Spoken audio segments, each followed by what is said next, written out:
زیادہ محبوب قبر امام حسین کی زیارت ہے، یہ چھٹے امام کا ارشاد گرامی۔ اللہم صلی علی محمد وعلی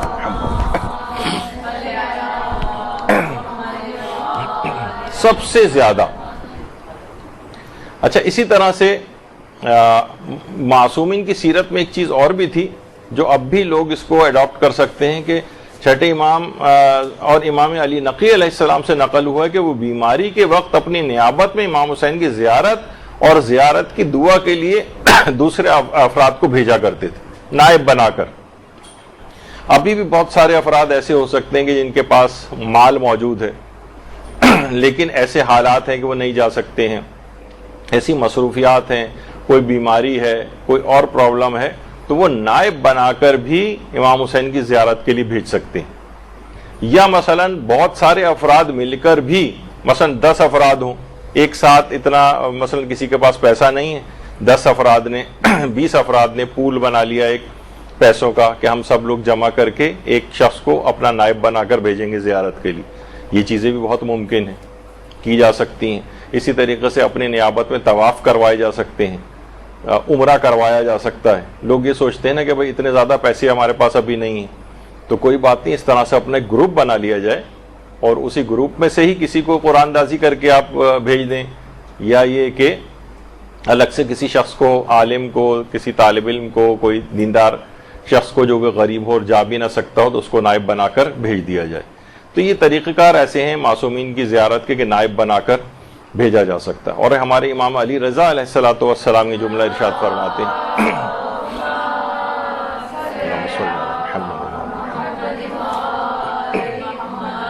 کہ جو شخص بھی فرات کے کنارے حضرت ابا عبداللہ الحسین کی زیارت کرتا ہے وہ اس شخص کی طرح ہے کہ جیسے اس نے عرش پر پروردگار عالم کی زیارت کی ہو۔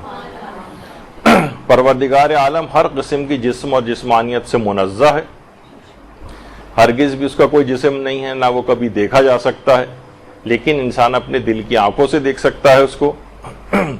اور میدان بلکہ جو آخرت میں، یعنی کہ یہاں پر عرش پر خدا کی زیارت سے مراد یعنی وہ ملکوتی اور اعلیٰ ترین مقامات کی طرف رسائی کی طرف اس کا اشارہ ہے کہ یہ جو زائر ہے یہ بلند ترین مقامات کو حاصل کرے گا۔ جب یہ آداب زیارت میں ایک چیز آئی ہے کہ جب زائر وہاں پر پہنچتا ہے فرات پر تو وہ 100 مرتبہ اللہ اکبر کہے اور 100 مرتبہ لا الہ الا اللہ کہے اور 100 مرتبہ محمد و آل محمد علیہ السلام پر درود بھیجے۔ اللہم صلی علی محمد و آل محمد۔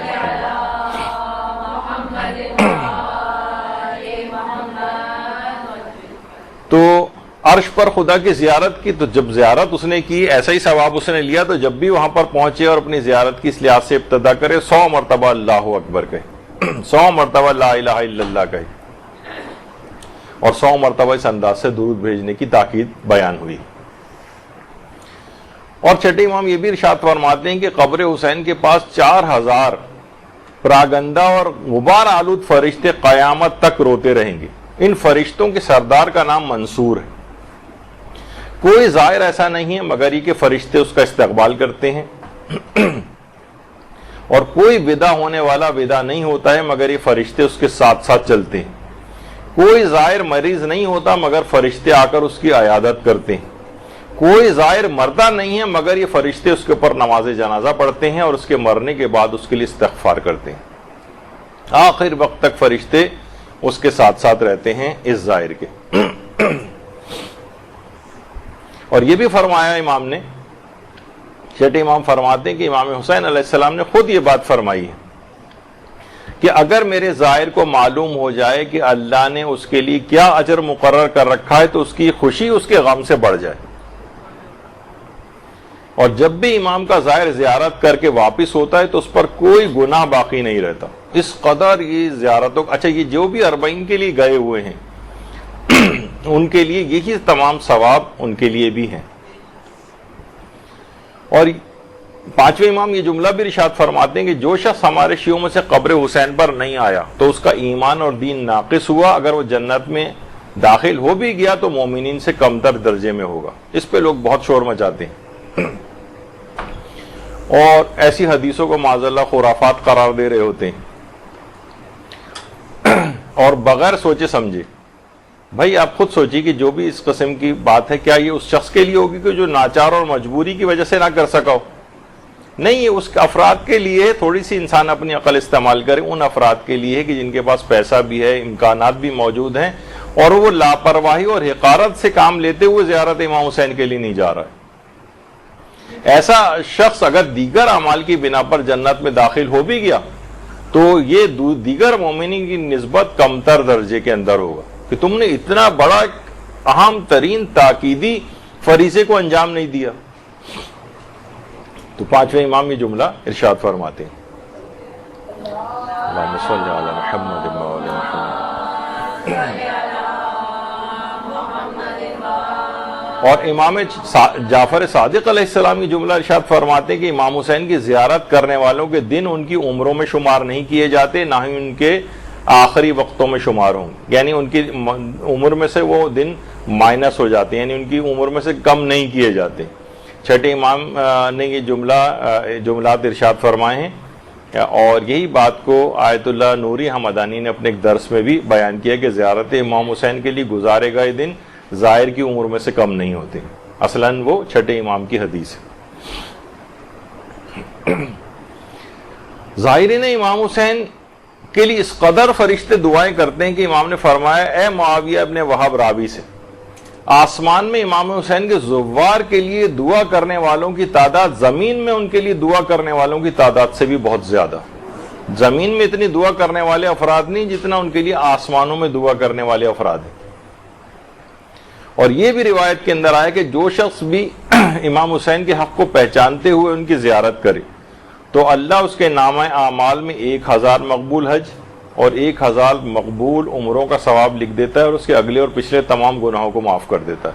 لوگ حیران ہوتے ہیں، 1000 مقبول حج، 1000 مقبول عمرے. جی ہاں، اس میں حیرانگی کی کوئی بات نہیں ہے، اسی طرح سے ہی اس کا ثواب ملا کرتا ہے، ثواب زیارت امام حسین. حذیفہ بن منصور سے بھی روایت ہے، ایک دفعہ چھٹے امام نے مجھ سے پوچھا، وہ فرماتے ہیں کہ تم نے کتنے حج کیے ہیں؟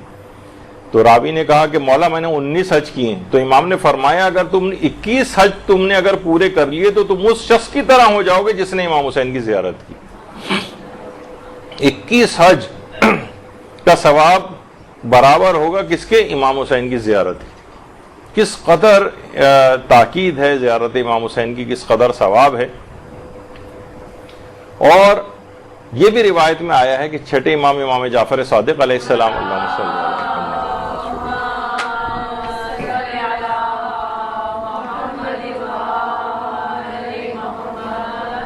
کہ راوی کہتا ہے کہ میں نے امام سے پوچھا کہ جو شخص امام حسین کی معرفت رکھتے ہوئے ان کی قبر پر اس حالت میں آتا ہے کہ نہ وہ منکر ہوتا ہے اور نہ متکبر.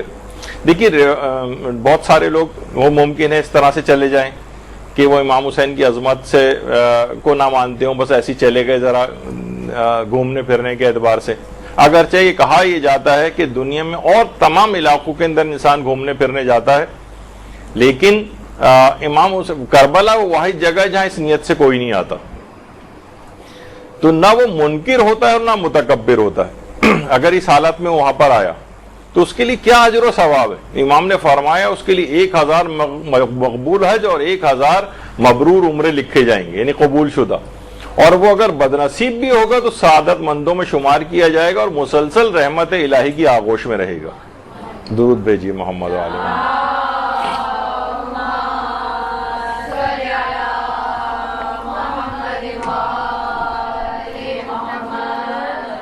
تو کتنی روایات ایسی اور ایسی اس قدر بھی بیان کیا چھٹے امام نے کہ جو شخص امام حسین کے حق کی معرفت رکھتے ہوئے ان کی قبر پر آئے تو وہ اس شخص کی طرح سے ہوگا کہ جس نے رسول اللہ کے 700 حج کیے ہوں، پیغمبر اکرم کے 700 حج. اچھا، امام کے حق کی معرفت کیا ہے؟ کہ انہیں امام مفترض الطاعہ سمجھنا، اللہ کی طرف سے جن کی اطاعت فرض کی گئی ہے ایسا امام سمجھنا. کیونکہ بہت سے لوگ بھی کہہ دیتے ہیں جو کہ امام حسین علیہ السلام کو اس انداز سے امام نہیں مانتے ہیں، وہ بھی کہتے ہیں امام حسین علیہ السلام. تو وہ نہیں، ایسا کم سے کم معرفت ان کی یہ ہے کہ انہیں ایسا اللہ کی طرف سے کہ جن کو امام بنایا گیا ہے اور ان کی اطاعت ہم پر فرض قرار دی گئی، جو کہ ہمارا عقیدہ امامت ہے، اس لحاظ سے اگر کوئی یہ کم سے کم حق معرفت ہے کہ جس پہ کم سے کم تمام شیعہ پورے اترتے ہیں، کہ اس کا ثواب یہ بیان کیا گیا ہے کہ وہ اس شخص کی مانند ہے کہ گویا اس نے 100 حج پیغمبر اسلام کے ساتھ کیے۔ اور اگر تمام فضائل کو ویسے ہی دیکھیں سرسری اعتبار سے، تو کہ جو امام حسین کی جو زیارت کا ثواب ہے عرش الہی پر اللہ کی زیارت کے برابر ہے، اور پیغمبر اکرم اور مولا علی اور حضرت فاطمہ زہرا سلام اللہ علیہ کی ہم نشینی والا ثواب اس کو ملتا ہے، اس کی عاقبت بخیر ہوتی ہے، اس کی عمر میں اضافہ ہو جاتا ہے، اس کے گزشتہ اور آئندہ گناہ بھی معاف ہو جاتے ہیں، فرشتے اس کے لیے دعا کرتے ہیں، اللہ کا زائرین پر فخر مباحت کرتا ہے، پیغمبر اور آئمہ اس کے لیے دعا کرتے ہیں، اس کے رزق و روزی میں اضافہ ہو جاتا ہے، اس کی زندگی کے خطرات دور ہوتے ہیں، اس کی دعائیں قبول ہوتی ہیں، مستجاب الدعوات ہو جاتا ہے، بے شمار اس کو ثواب ملتا ہے، اور زیارت کے شروع ہونے سے لے کر وطن واپس پہنچنے تک اس کا عمر میں حساب شمار ہی نہیں کیا جاتا۔ اس قدر یعنی اگر کوئی کتاب بھی بنانا چاہے تو بہت سرسری سے اس کے فوائد جو ہے آپ کے سامنے ذکر ہوئے ہیں۔ تو بہرحال اچھا، اب پیدل چلنا جو اس کے اندر پیدل جو چلا جاتا ہے، اس سلسلے میں صرف پیدل چلنے پر اس کی فضیلت پر ہی کم سے کم 21 روایات